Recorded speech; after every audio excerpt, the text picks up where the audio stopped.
Rafael Silva, nascido a 2 de junho de 1994, diretor do grupo literário Filarte. Esse é o nosso convidado de hoje para o canal Literatura Ativa. Sejam todos muito bem-vindos.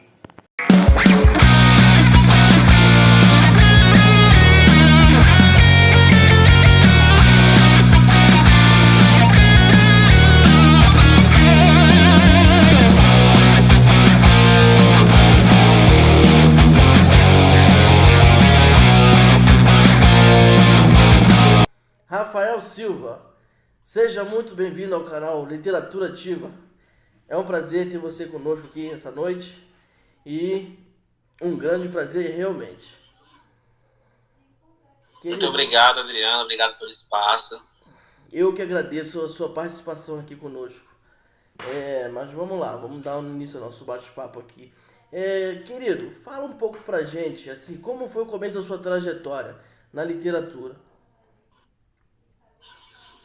Minha trajetória ela começou desde os 12 anos de idade, né? A literatura ela está sempre comigo desde muito novo.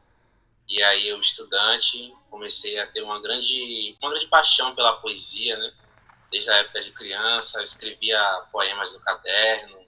E aí eu comecei a aflorar aquilo, né? Comecei a ter vontade de escrever um livro. E aí eu comecei através de um apoio de um amigo, né? Ele estava escrevendo o livro dele, eu achei muito legal a história dele, né? E aí a gente começou a pensar nessa proposta e eu comecei a desenvolver o meu livro, né? E aí publiquei o meu primeiro livro aos 15 anos, Lágrimas do Passado, né? Livro de romance. E aí foi aquele boom que deu naquela época da escola, né? Criei aquele primeiro livro e aí ao término do ano eu estava com 4 livros publicados e aí foi toda aquela explosão de sentimentos. E aí eu comecei de fato a ingressar na literatura já na faculdade, logo quando eu terminei a escola. Eu sou formado em letras, então sou professor de língua portuguesa, e aí eu escolhi essa faculdade, né, para aprender mais e poder escrever melhor, e foi a melhor escolha que eu fiz. Seu desenvolvimento mais rápido, isso é muito importante. É muito bom quando você tem amizades assim que te incentivam, assim, né? A ter um aprofundamento na literatura, isso é muito importante. Conta um pouco pra gente sobre as suas bases de inspiração. Quais são suas bases de inspiração? Na hora que você vai escrever, o que que você tem como inspiração?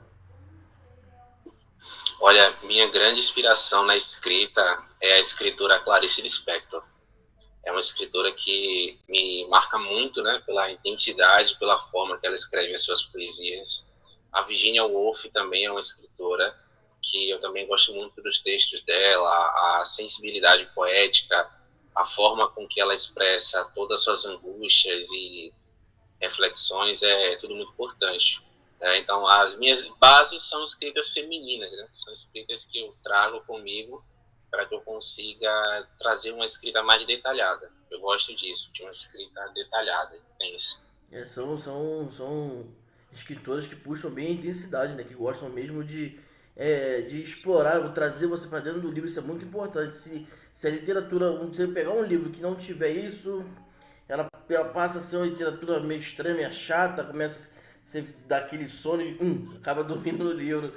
Isso não é legal. Verdade. Agora me conta uma coisa aqui, no longo desse percurso literário, quando você começou, teve alguma palavra contrária que se quisesse te desmotivar a continuar a seguir esse caminho? Aconteceu isso com você? Olha, durante o meu período de escrita, como eu comecei bem jovem, né, como eu mencionei, aos 15 anos, então, assim, a grande dificuldade era os recursos financeiros, né, porque era estudante, e também a falta de conhecimento, né, porque era um mundo novo, eu estava ali escrevendo, então eu não tinha aquela noção de que eu era um escritor. Eu gostava de escrever e criava aquelas histórias, né, como as pessoas falavam. Quando eu comecei a me dar conta que eu era um escritor mesmo, né, comecei a ver isso como trabalho, como algo profissional, foi a partir do meu quinto livro, que foi o Diário das Sombras. E aí era toda aquela paradigma de um livro que você tinha o poder de voltar no passado, mas aí se você alterasse a cena do passado, ia afetar o seu futuro. Então eu gosto de mexer com esses paradigmas, Isso é bom, assim. isso é E legal. aí é legal, eu sempre gostei dessas histórias, assim, e aí foi ali que eu comecei a entender que de fato era o que era ser escritor, que o livro podia abraçar as pessoas, levar conhecimento, motivação. Então, a minha grande dificuldade era eu mesmo, né? A insegurança, o medo de saber se ia dar certo, porque era tudo muito novo, eu não tinha aquele conhecimento, era um garoto, então estava vivendo uma experiência única ali, e não tinha pessoas assim ao redor para estar me auxiliando. Eu tinha um amigo, que é Dado, um amigo meu que me ajudou no processo de escrita, porque, como eu falei, a minha inspiração veio dele, ele estava escrevendo o livro dele, ele teve que se mudar, e aí o livro dele ficou comigo, eu li a história dele, gostei, falei, por que não fazer o meu livro? E aí foi um gatilho que eu tive para começar a escrever o meu livro, mas era somente ele nessa questão de literatura. Então era eu e ele. E aí, assim, foi muito complicado o início. O início ele é sempre muito complicado, né? Porque você tem Todo o começo é toda muito aquela complicado. O insegurança, aquele começo medo. é complicado. Então, ser escritor foi um sonho de criança realizado, né? Com certeza, com Isso é bom, isso certeza. é bom. Agora me diz uma coisa aqui, uma dúvida que eu em particular, e acho que a maioria das pessoas que vão assistir essa entrevista também tem, é a impressão, o fato de que a literatura no nosso país está assim, tá sem rumo, sem foco, está meio desacreditada. Qual é o seu ponto de vista a partir desse aspecto? Olha, hoje no contemporâneo a literatura ela vem tendo grandes avanços porque você vê mais jovens em universidades, você vê mais oportunidades de ingressar no meio acadêmico, né, seja com financiamentos, enfim, tem mais formas de ingressar. A literatura ela vem de um paradigma de desvalorização, né, de que as pessoas elas estão trazendo um discurso onde a valorização é o escritor americano, né, a Isso. escritura gringa, são os livros de fora. E aí a gente vem lutando contra isso, né, durante todo esse tempo, para mostrar a importância dos escritores nacionais. E aí, quando eu entrei nesse mundo de Instagram, de rede social, voltada à poesia, eu comecei a ver essa evolução, né? Então, nesse processo de rede social, de Instagram, eu sou até recente nisso. Eu comecei em 2020, quando eu criei a Filache, que é a minha produtora literária. E aí foi aí que eu comecei a ingressar nesse mundo de rede social voltado à literatura. Eu já conhecia o Instagram em si, mas o mundo de poesias assim eu comecei mesmo de 2020 para cá e vim percebendo grandes avanços. Eu vejo hoje em dia mais contas literárias, mais gente mostrando a sua poesia. Eu vejo que a literatura está numa constante evolução. Ela ainda não chegou no ápice de valorização nacional, mas ela está em progresso. Acredito muito Então nisso. você, do seu ponto de vista, você acredita que assim, a comunidade literária está crescendo e por trás disso os autores independentes também estão conseguindo se destacar. Isso é muito importante. É uma questão que eu queria abordar agora. Você acha que o movimento literário independente está ganhando terreno? O movimento literário independente ele vem ganhando espaço porque as pessoas começaram a entender que para elas serem vistas, elas precisam aparecer. Né? Então a gente está desconstruindo esse pensamento de que, porque assim, Adriano, se você pensar, existem muitos escritores que não têm redes sociais. Escrevem ali nos seus cadernos, nos seus celulares, enfim. Então, imagine quantas pessoas ainda não estão nas redes sociais, né, por questões de insegurança, de medo, até por não saber lidar também com a plataforma. Então, é todo um processo, né, de detalhe, né, todo um processo de ter empatia com essas pessoas também. Então, eu vejo que o movimento literário ele ganha força e, consequentemente, os autores independentes também ganham força. Porque quanto mais você divulga a poesia e os escritores, mais os demais eles vão buscando inspiração para fazer o deles também. Né? É uma manada, né? A gente fala muito disso. Né? Então, o movimento literário ganha força, os autores nacionais também ganham força, porque eles começam a ver a importância de se expressar, de aparecer. Isso é muito importante. Eu tenho um amigo que ele trabalha numa empresa de televisão aqui, não vou citar o nome aqui para não fazer merchandising dela, mas ele tem livro, assim, textos de 1985 que ele não divulgou por questões assim, chegam a ser absurdas, por ter vergonha do que está escrito ali, ter medo de rejeição. Isso é um gelo muito forte a ser quebrado ainda pelos escritores independentes, ainda mais que estão no anonimato. Eu até falei com ele, você tem N oportunidades aí que poderiam te ajudar, mas eu tenho medo da rejeição. Você acha, assim, nesse ponto de vista, que como fundador da Literarte, assim, que acompanha os trabalhos, você acha que é uma parede de gelo que dá para ser trabalhada e quebrada? Eu acredito que sim, porque é na questão da oportunidade, né? A Filarte, ela foi um espaço literário onde a gente gera oportunidades. Então, quando você promove oportunidades para o artista, seja pintores, escritores, enfim, eles começam a ver que é possível. Que era uma das grandes coisas que eu sentia falta anos atrás, quando eu comecei bem jovem, a questão da oportunidade. Porque na minha época não tinha a rede social voltada à literatura. Era somente a rede social para uso pessoal, né? Então, para mim, todo esse processo de adaptação era muito complexo e eu era da época dos blogs, fóruns de internet. Então, eu era da época dos blogs, então muita informação eu achei nos blogs, né? Que é uma coisa que hoje em dia não é tão usada, né, como antes.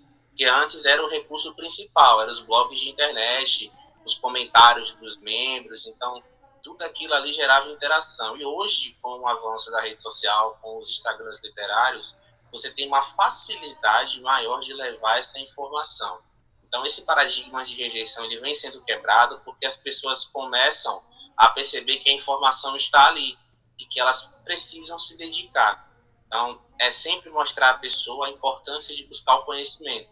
Quando ela percebe a importância de buscar o conhecimento, ela começa a desconstruir o medo que ela tem e começa a ver como tentativas. Então, quando você começa a ver que as suas falhas ou os seus acertos são frutos de tentativas, você não tem mais medo de avançar, porque você sabe que tudo é aprendizado. Mas isso é uma coisa que vai sendo desconstruída durante o tempo. Por isso que é importante a gente valorizar o espaço e gerar oportunidades, porque você alcança essas pessoas que têm essa insegurança, têm esse medo. Até porque todo mundo começa do zero, né? Isso é. Quem hoje está no auge também já Começou lá passou de por um processo baixo. de insegurança. Agora me diz uma coisa aqui. Exato. Qual tipo de impacto você acha que literatura pode provocar na vida de alguém? Um impacto estrondoso, né? No sentido de que você começa a se conhecer melhor. Né? A literatura não é só você conhecer sobre autores ou textos literários, é você se conhecer também. Você conhecer a importância de se expressar e como aquilo te afeta. Né? Então, os escritores, quando tendem a trazer uma escrita que muitas vezes emociona quando você escreve, quando você recita, você se emociona. Então, quando aquilo te toca, né? Quando você é atravessado pelo seu texto, você vê a importância de passar para o outro, porque você sabe que aquilo vai ser importante na vida daquela pessoa. Então, ele é um processo muito internalizado. Primeiro, você tem que ser afetado pelo que você escreve, para que depois você consiga alcançar o outro. Né? Isso é muito importante. E, Rafael, conta uma coisa pra mim. O que atualmente a literatura está representando na sua vida? A literatura na minha vida, ela representa um passo de evolução, né? Desde muito novo sempre gostei da questão da poesia, logo depois fiz a faculdade, fiz o Enem, fiz todas as etapas, vestibular, e hoje, depois de formado, né, eu vejo, atuando na área também como professor de língua portuguesa, a gente percebe a importância da literatura não somente para levar conhecimento, mas também para aprender consigo mesmo, que a literatura ela te dá esse espaço onde você consegue ensinar o outro e aprender com você mesmo, né? Você vê a importância do que você faz. Quando você valoriza o que você faz, você percebe que você tem ali um espaço essencial em sociedade, que vale a pena. É uma das coisas que eu vejo que muitas vezes acaba ficando em falta, seja projetos, sejam livros inacabados, sejam poemas que a gente escreve e depois não posta. Quando você perceber o valor do que você faz, você segue em frente. Que aquilo é motivador. Isso é verdade. Muito bonito, bonito. Parabéns, parabéns. Uma aplauso, aplauso. Agora, Obrigado. uma Obrigado. dúvida que antes assim que imediatamente que eu postei que você participaria do canal Literatura Ativa, muitas pessoas me perguntaram essa questão que eu vou te perguntar agora. O trabalho da Literarte de desenvolvimento, de abordagem ao escritor independente, como é feito esse trabalho? Qual é o acolhimento? Como é feito Bom, todo o processo? a Filarte, ela é uma produtora literária onde a gente está sempre buscando levar o conhecimento, como eu mencionei. Nós trabalhamos com um processo de construção de um livro autoral. né? Então, eu tenho até um exemplo aqui, que é um livro nosso, Reflexo. com a nossa capa até do Instagram. É um exemplo de uma antologia poética, que é um livro em conjunto com vários escritores, né? Então, a gente tem aqui todo o processo. Na prática, como é que funciona a Filarte? Tem um processo de construção do livro, como você está vendo aqui, a capa, né? A contracapa, e aqui você tem inicialmente as orelhas, tanto da frente quanto a orelha do fundo. Então, a Filarte, ela trabalha com a montagem do livro. Revisão, diagramação, regras da BNT, formatação, orelhas, edição de imagem da frente, do fundo, coloração. Então, todo o processo que envolve montagem de estrutura de um livro é o trabalho da Filarte. Então, todo o processo que envolve a montagem do livro a gente faz. O único processo que a gente não faz no meio literário são as impressões, porque aí já é com as editoras. E é bom a gente deixar clara a diferença de produtora para editora, porque muita gente confunde. Né? Então, produtora, ela é um veículo de comunicação empresarial que faz a montagem do livro, como eu mencionei aqui, a estrutura. A editora, ela recebe o seu arquivo PDF ou em Word pronto e leva para impressão. E aí você recebe o seu livro bonitinho na sua casa, pelos correios e tudo mais. Então, nosso trabalho aqui é deixar o livro pronto, lá no PDF, arrumadinho, estruturado, número de páginas, sumário, organização, espaçamento, tudo que envolva a estrutura, ficha catalográfica também, revisões textuais. Então, esse trabalho de estrutura, ou seja, tudo que está dentro do livro, nós fazemos. Já o processo de impressão, aí sim, são as editoras. Então, nossa ponte é essa, a gente monta o livro e envia para as editoras de nossa parceria. Né? A gente tem algumas parcerias editoriais, tem parcerias com a Amazon, com a Google Play Livros, enfim. Então, são editoras de ponta que a gente consegue ter esse veículo de comunicação e está enviando os livros dos escritores. E aí a gente faz diversos projetos, seja concursos literários, que é uma forma de promover o conhecimento, trazer ali desafios, aí tem toda aquela questão de fazer pontuações, né? Se você atingir ali 70 pontos, os 4 primeiros vencem o concurso. Aí ganha o processo de construção do livro ali gratuito, que é muito bacana, é incentivador. E ali depois a gente vai, manda para as editoras, ele recebe a impressão do livro. Então, tudo aquilo ali é importante. Né? A gente promove projetos para que as pessoas se inspirem e busquem criar o seu livro autoral. Né? Eu acho isso muito bacana, porque você leva o conhecimento de uma forma didática, dinâmica e muito importante, né? Porque a pessoa vai espalhar isso, né? Isso vai ser passado adiante. Para mim, isso é o Pode ter essencial. certeza disso. Pô, essa iniciativa sua foi muito bonita de criar o grupo Filarte. Boa ideia, foi uma ideia boa, não, foi magnífica. Agora, me diz uma coisa aqui, lá no começo, como foi o seu processo de trabalhar, de desenvolver, amadurecer essa ideia e botar ela em prática? Como foi? Essa pergunta ela é muito boa. Quando eu terminei a faculdade, sempre tem aquela dúvida quando você se forma, né? O que você vai fazer daqui para frente? Eu me perguntava muito isso, tipo assim, beleza, formei, e agora? E aí eu comecei a pensar na ideia de projetos. Eu já fazia um projeto na faculdade, que era entrevistando colegas meus, gravações no YouTube, tinha um canal no YouTube, agora não tenho mais, tinha um canal na época. E agora sim, agora tem um canal atual que fala muito sobre filosofia e literatura, que é o Filosofia ART. É um canal que a gente faz sempre vídeos voltados à filosofia, à literatura. Então eu trago diversos paradigmas ali que ajudam as pessoas. Então, quando eu criei a Filarte, foi justamente isso, buscar um espaço onde eu pudesse levar para o artista o conhecimento. E aí eu comecei a engajar nas redes sociais, eu comecei a perceber que existiam diversos projetos na rede. E eu sempre fui um cara que gostei de projetos. Eu disse, beleza, eu vou dar o nome do projeto, tá aí o nome Filarte, que é Filosofia e Arte. É bem simples, tá aí Filarte, duas coisas que eu gosto muito, filosofia e arte. E aí criamos a Filarte. E aí eu comecei a recrutar pessoas para isso. Então, hoje, em 2022, a Filarte ela tem uma proporção muito grande. Hoje nós somos 16 pessoas. É muita gente, sabe? Então, a Filarte, ela não é só o Rafael. Isso é muito importante falar, porque às vezes as pessoas acham que só é eu que estou na Filarte. Isso. Não. Quando eu comecei, sim, eu comecei com um pequeno grupo de escritores que participaram até daquela antologia, que é esse nosso livro aqui, né? Que eu mencionei anteriormente, que tem a nossa foto aqui. Aqui tem 8 escritores. Então, esses 8, inicialmente, eles fizeram parte da nossa primeira coordenação Filarte. A gente chama assim, né? Coordenações Filarte. Então, a gente divide em setores, coordenadores, diretores, supervisores e tudo mais. Então, a gente divide tudo certinho. Tem os estagiários, que são as novas pessoas. Então, tem todo um processo de divisão ali. E aí, quando eu criei a Filarte, foi isso, levar o conhecimento para os escritores, mostrar para eles que era possível, e eles também tinham um exemplo muito claro de mim, né? Porque hoje, atualmente, eu tenho 24 livros publicados, então já tem uma bagagem aí literária, então a pessoa já vê a questão da autoridade e da credibilidade no mercado, né? É um cara que vive o que fala. Então, isso é muito importante. Eu acredito nisso, Adriano, que o exemplo, ele convence muitas pessoas e motiva. É o exemplo. Não é só falar para você que a gente faz isso, isso e isso, a gente não tem um exemplo. Tanto é que na nossa rede de grupo de coordenadores da Filarte, a maioria deles escrevem, sabe?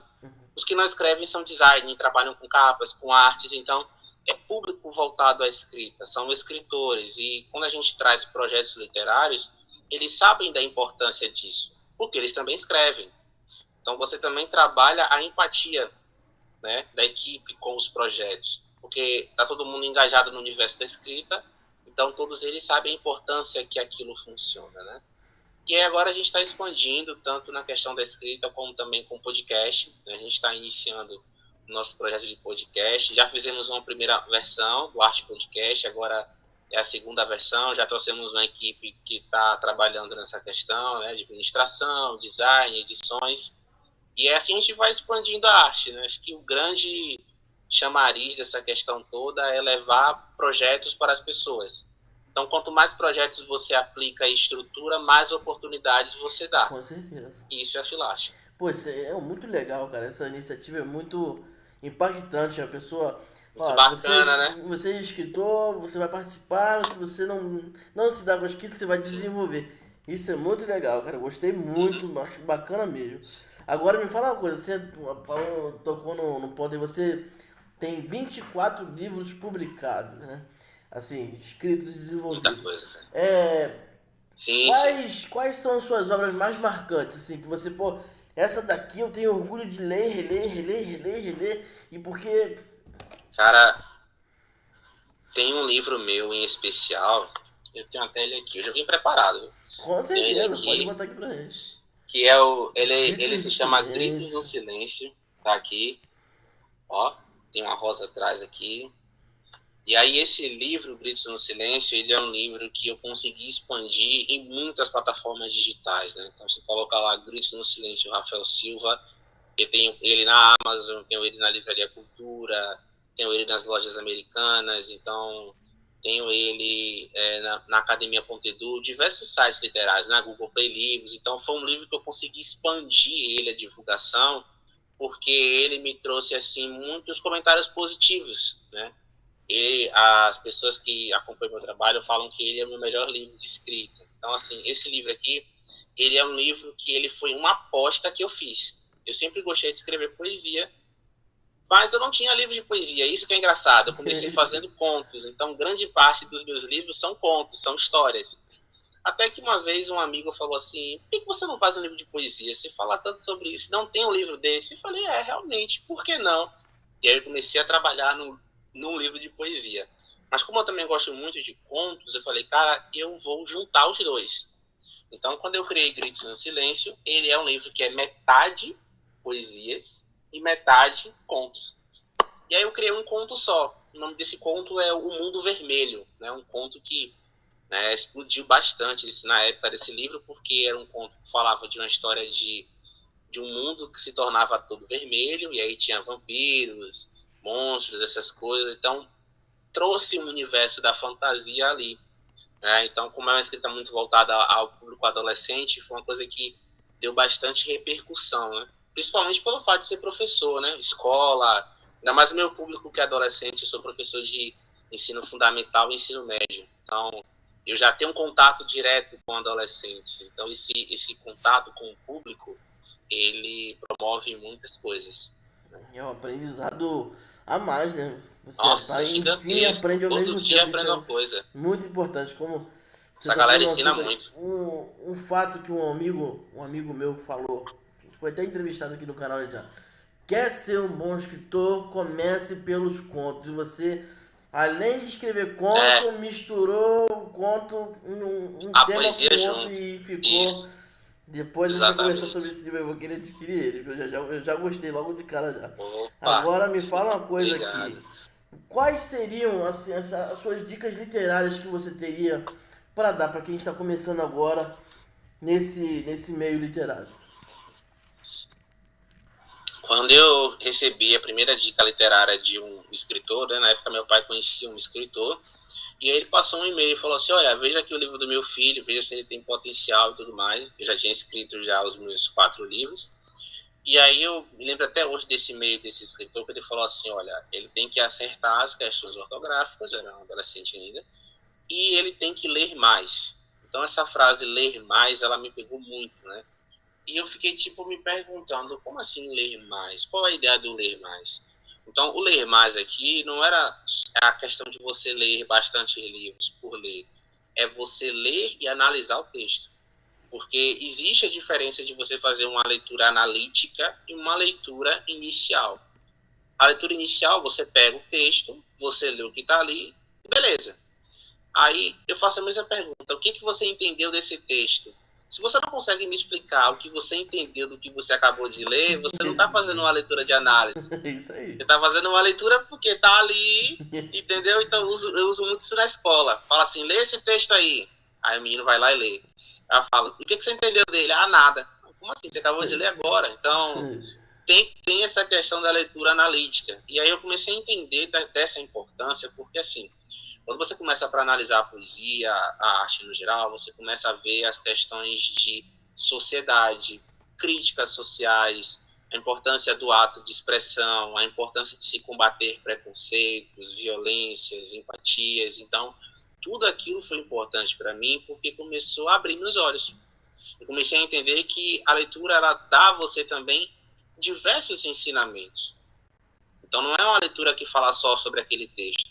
É aquele texto que tem diversas vozes, diversos sentimentos. É um texto que fala sobre várias coisas. É um texto que te lembra várias coisas.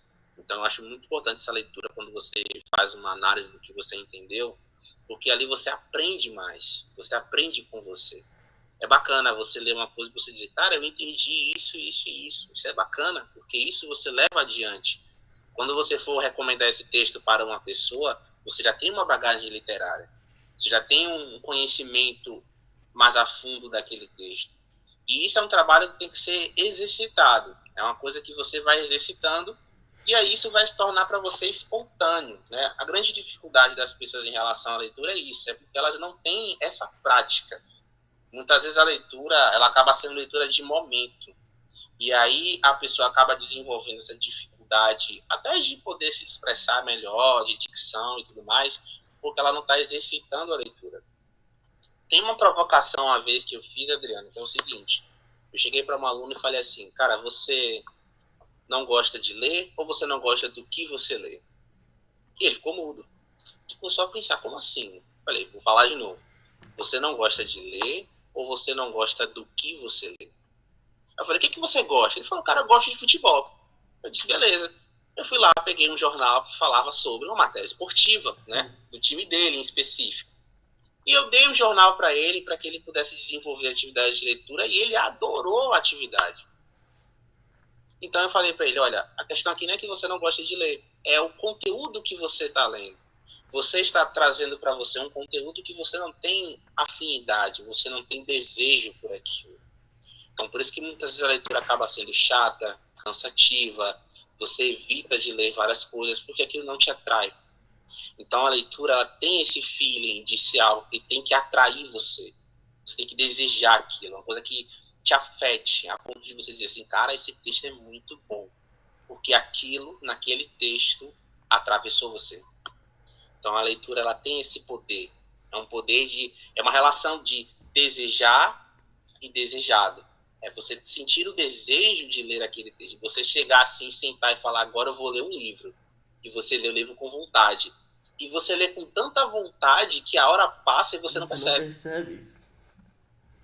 Exatamente. Então, assim, isso é muito bacana, isso é muito importante.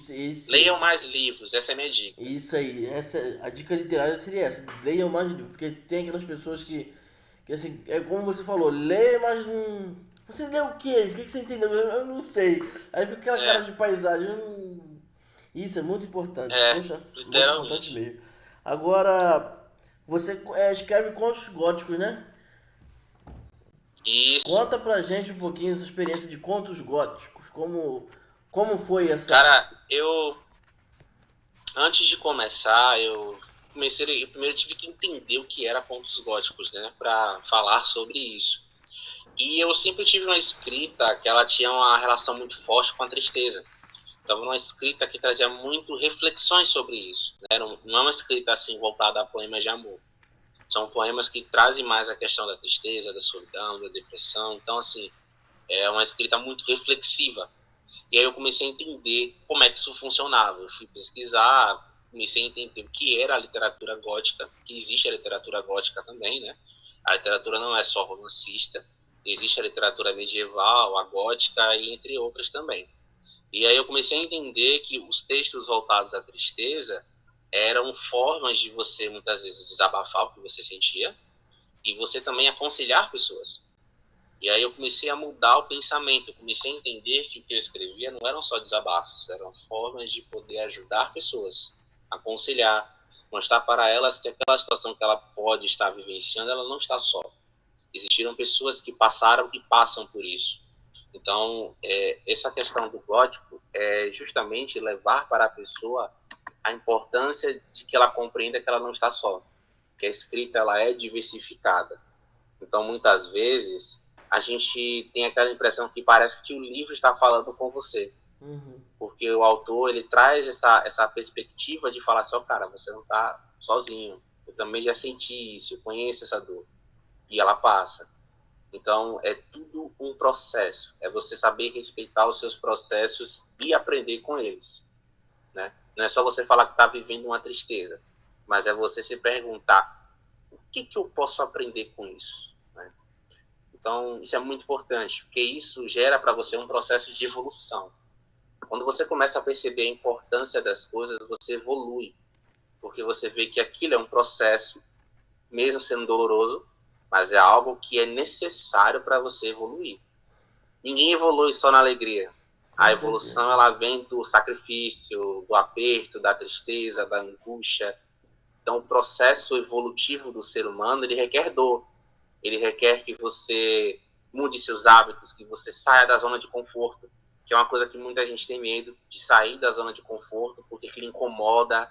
Você está tão acostumado com aquela rotina, e quando você começa a perceber que você tem que ler mais, que você tem que estudar mais, que você tem que trabalhar mais para ter aquilo que você deseja, você tende a ficar mais retraído, porque a zona de conforto, quando ela é tocada, quando você toca na ferida, a pessoa ela começa a entender que é preciso dar o passo.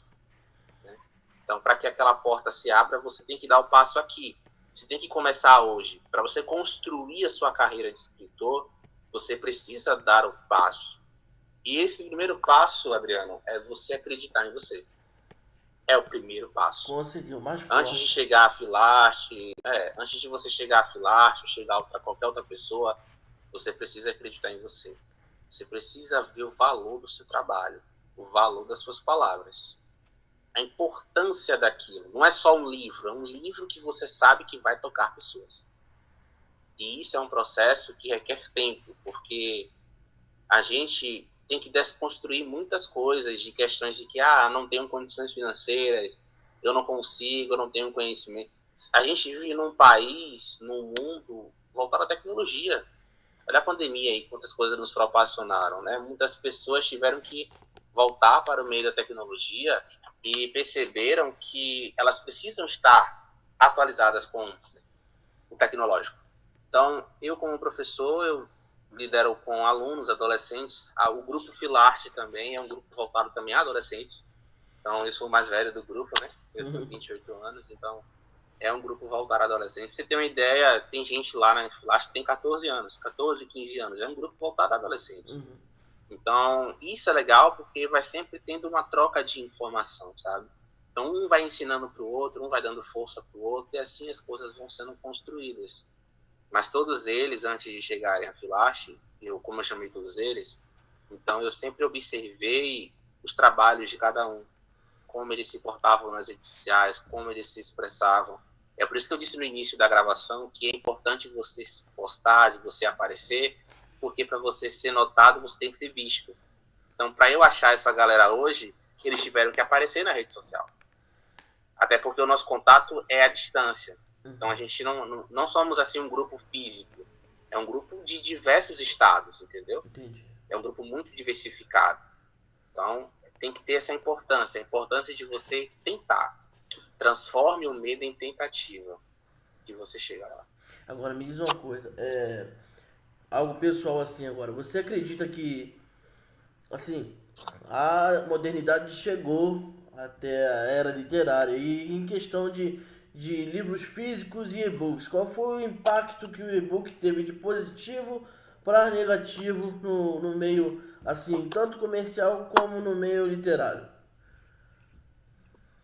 Então, no meio comercial, o e-book ele traz a você uma veracidade muito grande, porque ele te dá o conforto de você receber o livro na mesma hora, né? Você recebe ele via e-mail, então você não paga frete, correio, essas coisas. E ele também te dá um conforto de você poder ler em qualquer canto, para celular, tablet, Kindle, então tem diversas questões. O livro físico, ele ainda é o mais procurado porque a pessoa gosta de tocar, ela gosta de sentir o livro, sabe? Segurar. Então, a gente tende a ter isso. Eu também gosto dos livros físicos. Mas eu comecei a perceber o valor do e-book. E quando eu falo valor do e-book, é que o e-book ele proporciona para você mais divulgação.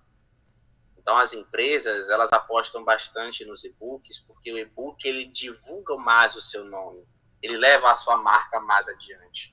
Porque pensar comigo, o livro físico também te dá um engajamento muito bom, porque você consegue vender, enviar pelo correio e a pessoa receber na sua casa. Só que o e-book, aquele arquivo em PDF, que muita gente acha que o PDF não vale muita coisa, aquele arquivo PDF ele pode rodar a qualquer lugar do mundo numa velocidade muito grande. Então você pode estar em outro país e comprar um PDF e ele chegar para você via e-mail. Você não precisa pagar o frete ou o correio, entendeu? Então o e-book ele tem essa proposta de alavancar o seu nome, alavancar a sua marca, porque ele é um arquivo de fácil acesso, ele chega mais rápido até o cliente e ele propaga mais o seu nome, propaga mais o seu engajamento. É por isso que tem que ser em conjunto, tanto o e-book como o físico. No físico você tem a questão do conforto, né, de você poder ler na sua cama, na sua casa, na sua faculdade, no ônibus e tudo mais. Mas também a gente não pode desvalorizar o e-book, porque quando você vai nas grandes empresas, Amazon, Google Play, Livraria Saraiva, Cultura, eles sempre perguntam pela questão do e-book. Porque aquele arquivo ali, eles podem vender para qualquer lugar do mundo. E isso leva seu nome. Por exemplo, eu já vendi livros para Portugal. Esse Gritos no Silêncio mesmo. Vendi ele para a galera de Portugal. Eu vendi para gente de Rondônia. Eu vendi para gente até do Amazonas, do Acre. Então, diversos lugares do mundo, sabe? Outro país também que eu já cheguei a vender foi a Espanha. Então, assim, são lugares que eu não fui, eu não estive lá, mas o meu livro está lá, está na mão de brasileiros. E ali você divulga para diversos países. Então, seu nome ele vai se dissipando, ele vai indo para diversos lugares. Você me fez ter uma visão agora diferenciada do e-book, porque nós como, né? como escritores, leitores, né, assim, da moda antiga, que preferem mais o livro físico, sentir aquele contato, assim, de repente, o pessoal assim... Aquele choque, né? É gratificante, mas por esse ponto de vista aí do e-book, em vista de circular o globo, é mais uma ideia interessante. Você conseguiu mudar meu ponto de vista a respeito disso. Agora me tira uma dúvida aqui. Você já pensou em ter o seu livro assim traduzido em outro idioma e assim de forma, vamos dizer assim, a Espanha? Seu livro está lá para o brasileiro, um brasileiro lá na Espanha que reside lá. Mas assim, se fosse convidado você, Rafael Silva, a enviar uma dessas suas obras para lá no idioma espanhol para em método físico, você acharia que estaria assim, seria bom para você? Traria Seria mais com certeza, conhecimento? porque você pode. Porque assim, com certeza, você além de levar o seu nome, você consegue levar a sua obra para mais pessoas, né? Então, assim, eu particularmente também adoro a língua espanhola. Então, minha língua estrangeira de preferência é o espanhol. Então, já dá uma afinidade aí, né? Já é um primeiro passo. E o segundo passo é porque você consegue levar a sua obra para mais pessoas, você consegue mostrar a importância da escrita brasileira, porque mesmo o livro chegando lá em linguagem espanhola, eles vão saber que o autor é É brasileiro. brasileiro. E aí você leva o nome do seu país também. Você leva, olha, tem brasileiro lá que está trazendo livros para cá, para a Espanha, e vice-versa. Então é uma diversidade muito grande, né? O escritor ele tem que ter um olhar amplificado da coisa. Ele tem que entender que a partir do momento que ele publica um livro, esse livro ele vai para o mundo, qualquer lugar do mundo, qualquer estado, qualquer país, porque aquela obra ela tende a crescer, sabe? Ela sai do computador, vai para uma editora, vira um livro e vai para o mundo. É tipo um filho quando sai da casa dos pais, não vai para o mundo. É nessa perspectiva aí. O seu livro é o seu filho, tá aqui na sua mão. Quando você vai para envio, ele vai para qualquer lugar do mundo. Um lugar que muitas vezes você nem foi fisicamente, mas o livro está lá. Tá lá. Então, assim, é muito gratificante. Agora, Rafael, me conta uma coisa aqui. Qual a sua palavra de apoio para os novos escritores? Para quem está começando agora, qual a sua palavra de apoio, de incentivo? Olha, para quem está começando agora, né, como eu mencionei anteriormente, eu comecei bem jovem, com 15 anos. Pode ser que seja a sua idade que esteja me assistindo, pode ser uma idade um pouco mais nova, mas compreenda que todos necessitam de um processo. Então, eu também tive meu processo de escrita, eu passei por dificuldades, eu tive, sim, vontade de desistir, por achar que não tinha condições financeiras, que não conseguia. Então, eu tive que desconstruir muitos pensamentos, pelo fato de ser um escritor negro, com poucas condições financeiras, que não estava sendo visto, não estava sendo notado, uma pessoa que se esforça tanto e não tem nenhuma empresa que abraça e apoia o projeto, porque vocês sabem que quando você começa no anonimato, é difícil um projeto seu estourar, e requer tempo. Então, assim, Adriano, eu já estou nessa caminhada já há mais de 15 anos, né? Então já tem tempo que eu estou nessa caminhada. Acho uns 13 anos mais ou menos aí. Uns 13 a 14 anos. Então já tem tempo que eu estou nessa caminhada. Então, desde o processo de escrever o primeiro livro, fazer vestibular, Enem, faculdade, percebam que foi tudo um processo. Né? Então foi para chegar hoje com... você tem 24 livros, mas foi um processo. Passei por um processo de estudo, desconstruir muitas coisas, muitos preconceitos com escritores nacionais. Eu também tinha a visão de que só o escritor de fora poderia fazer sucesso com seus livros, então eu tive que desconstruir isso. Comecei a reconhecer o meu valor como escritor, como pessoa, como brasileiro, e eu comecei a entender que todo mundo tem o seu processo. Eu tive o meu, você também que está assistindo vai ter o seu, já está passando por ele, mas entenda que são etapas na vida. Todo mundo, para se chegar no ápice de sucesso, precisa passar por dificuldades. Sem dificuldades, você não evolui. Então, essa é uma frase muito importante. A sua evolução virá na dificuldade. Quanto mais dificuldade você tiver, mais forte você ficará. Ah, mas eu vou ter vontade de desistir. Vai. Você vai ter vontade de desistir. Você vai ter bloqueios criativos. Vai ter dia que você não vai querer escrever. Vai ter dia que você escreveu, você vai achar que está horrível. Mas você entenda que é um processo. Você tem que respeitar o seu tempo e buscar conhecimento. E isso você precisa fazer. Porque para que você consiga evoluir, você tem que buscar conhecimento, que é o conhecimento que faz você evoluir. Então, tudo que eu sei hoje foi porque eu busquei conhecimento, eu busquei pessoas, eu busquei informação, pesquisei na internet. Então, sempre fui uma pessoa muito engajada em querer pesquisar. Tem gente que tem preguiça em pesquisar. Então, o conhecimento ele não vai chegar até você assim de mão beijada. Você vai ter que ir atrás dele, sabe? É uma corrida. O conhecimento está sempre lá na frente e você tem que ir até ele. Ele não vai chegar até você do nada. Então, reconheça o seu valor, reconheça que você está tentando, que você sabe que todo mundo tem o seu início e você também vai ter o seu. E futuramente você da tela vai estar incentivando outras pessoas, porque o ciclo é esse. Eu também passei por essa etapa de estar buscando apoio, ajuda, e hoje com a Filache a gente consegue ajudar mais pessoas. Então, eu entendo perfeitamente você que fala que não tem dificuldade, que não tem condições, que não está tendo apoio, que não está tendo a visibilidade, que não é valorizado. Eu entendo isso de você, porque eu passei por isso. Eu passei por isso muito jovem. Então, mais um motivo ainda é para te entender. Mas entenda que é um passo de cada vez. É um dia de cada vez. É uma escrita de cada vez. Então, cada texto seu, cada poema, cada conto, cada história, cada experiência de vida, você vai aprendendo novas coisas. Não existe um livro da vida. A vida, ela tem que ser vivida. Com né? certeza. Não tem um e-book da vida. Não tem um e-book da vida. Não dá, meu querido. Então, é uma coisa que você tem que viver. Você tem que experimentar. Você tem que vivenciar. Seja alegrias, tristezas. Você tem que vivenciar. Porque são essas experiências que tornarão você mais forte. Que é o que vai construir em você a segurança de dizer assim, não, agora eu vou fazer um livro e vai dar certo. Porque hoje eu consigo dizer isso a você, sabe? Dizer assim, não, eu vou escrever mais um livro, eu vou escrever o 25º. Eu sei que vai dar certo. Porque eu já fiz 24, então não tem um porquê dar errado. Eu já tenho um conhecimento, já sei como funciona.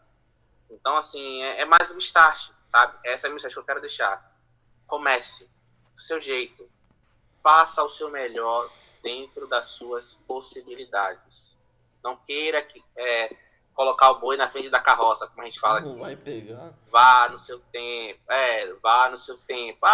Mas eu não tenho muita coisa. Use o que você tem. Não tenho nada. Pesquisa.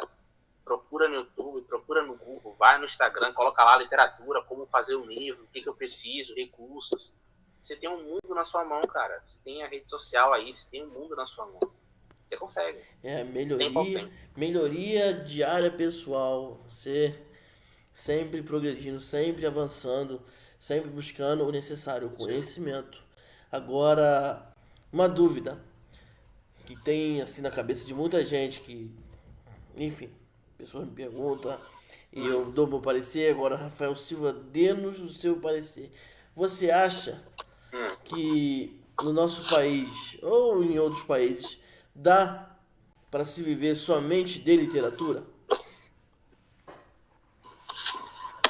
Primeiro, eu sempre aconselho as pessoas que elas criem uma estabilidade, porque para você chegar no ápice de você viver da literatura, você precisa ter uma estabilidade emocional e financeira. Por quê? A emocional, porque você tem que entender que é um processo de cada vez, e a estabilidade financeira, porque você vai precisar imprimir seus livros, você vai precisar investir neles, revisar, formatar, editar, mandar para outros lugares, enviar. Então, primeiro cria sua estabilidade financeira. Eu gosto de escrever, mas eu sou autônomo, eu sou telemarketing, enfim, eu sou estudante, não sei, alguma coisa assim.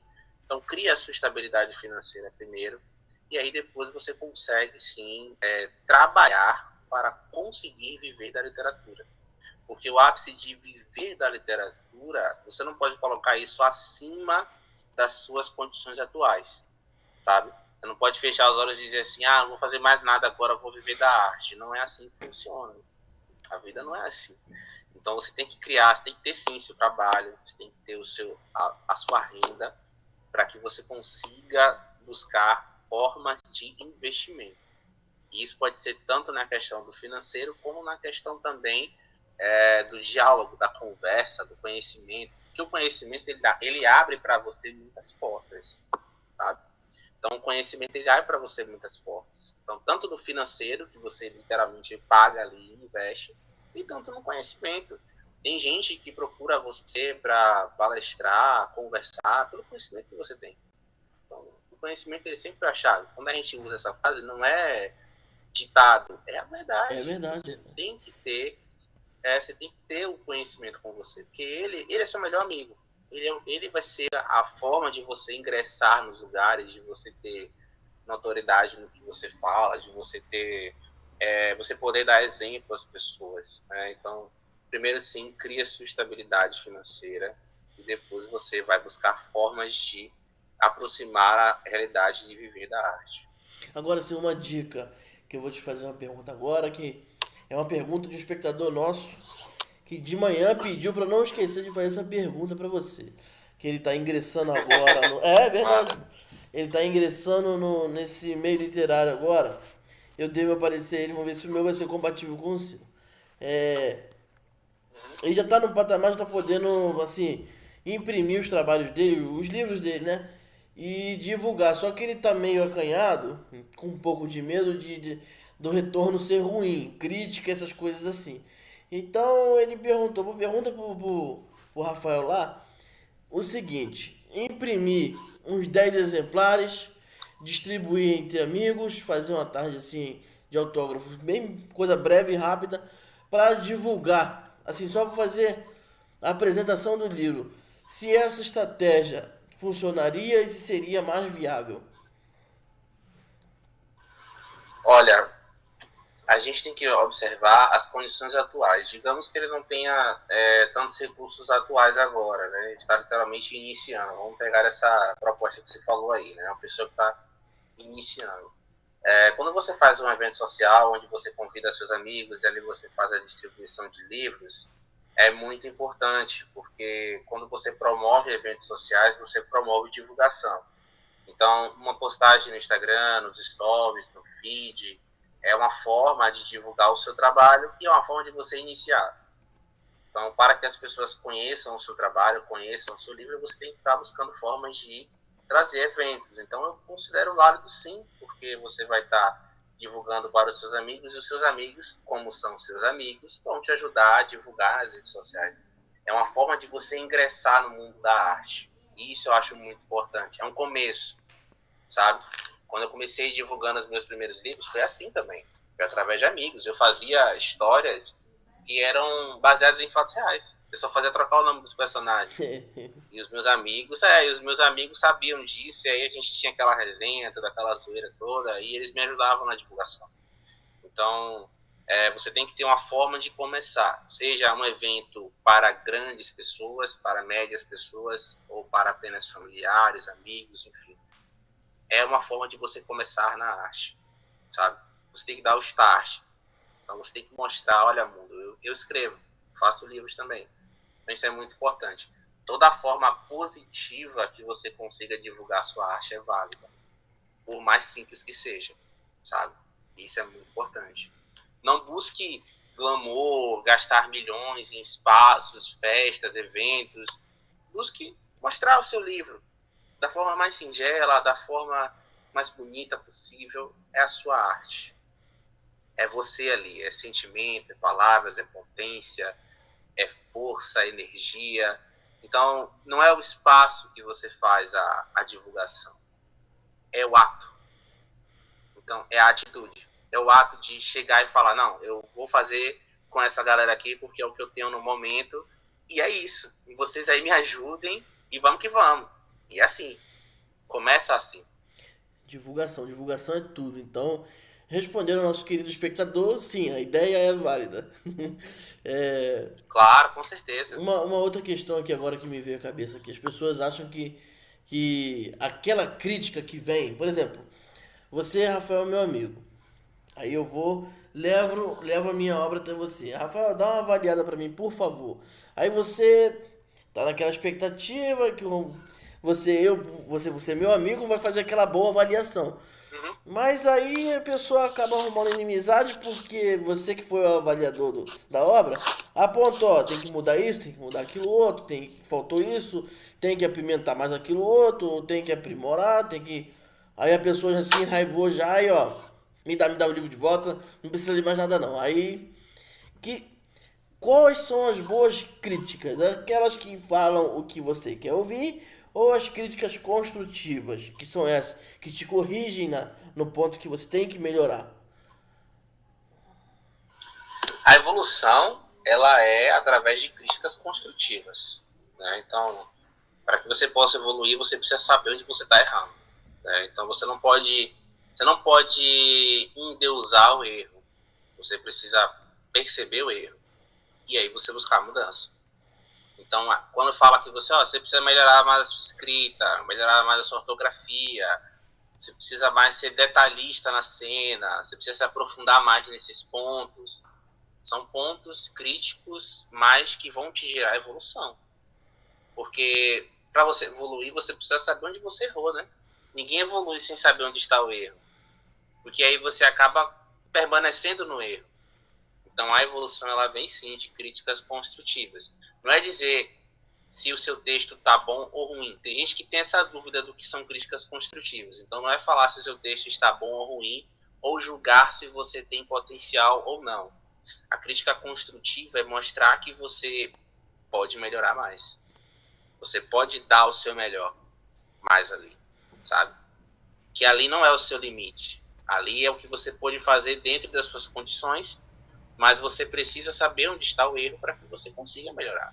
E aos poucos você vai... É um trabalho de lapidação. Aos poucos você vai lapidando, você vai acertando uma ponta, vai acertando outra, até chegar no nível que você se sinta confortável.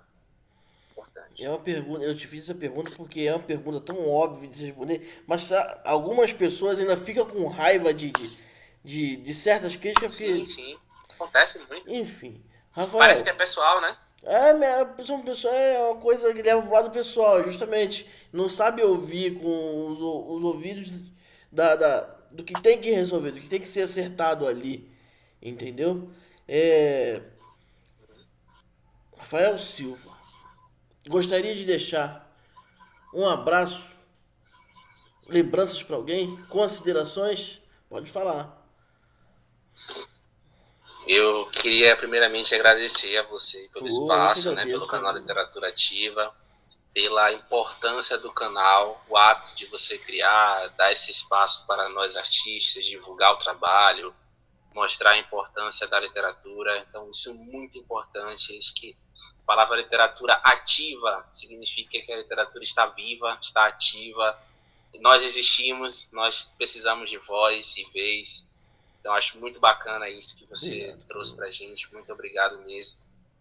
Eu queria agradecer a toda a minha equipe Filast, todos os coordenadores, a diretoria, os supervisores, estagiários, todos eles, porque foram através deles que a gente conseguiu crescer, conseguiu levar a nossa marca, levar o nosso nome, poder estar aqui falando também sobre eles. Então, eu agradeço de coração a todos eles pela sensibilidade de aceitarem o meu convite, de participarem do projeto, de entregarem o seu melhor, porque eles entregam o melhor deles dentro da possibilidade e rotina de cada um, né? Até porque cada um tem sua rotina, tem seus anseios, tem gente que está estudando também, então tem todo aquele processo, estudo, trabalho, mas todo mundo está sempre buscando dar o seu melhor. Então, meu agradecimento e gratidão vai para eles também, porque não fossem eles, a gente não estaria onde a gente está hoje. É um trabalho muito coletivo, é um trabalho que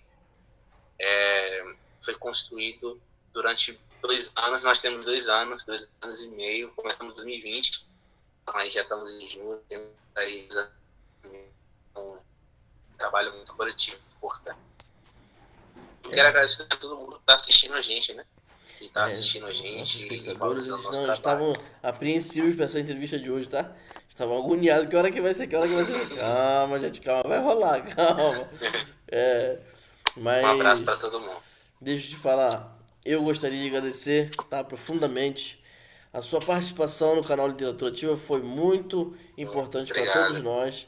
Eu acredito que quem assistir essa entrevista vai ter por base inspiratória todas as palavras que você falou, que são é um exemplo de superação que dá para fazer e Com certeza. certamente um divisor de água no meio literário, do movimento independente também, que o Grupo Vilarte Sim, tem o seu apoio na produção de desenvolvimento, SBN, capa, diagramação, design, tudo. Só não faz a parte de imprimir, de impressão, devido a alguns quesitos que contratuais de parcerias, né? Até porque precisam, né? sim, sim. Querido, meu forte abraço para você, meu muito obrigado. Eu te Obrigado, obrigado, desejo uma querido. boa noite Obrigado. e um forte abraço também para todos que te acompanham, querido. Obrigado. Agradeço em nome de todos. Fique em paz e que Deus te abençoe cada vez mais, querido. Amém. Você também. Tchau, tchau, gente. Obrigadão. Tchau, Tamo querido. junto. Forte abraço. Valeu.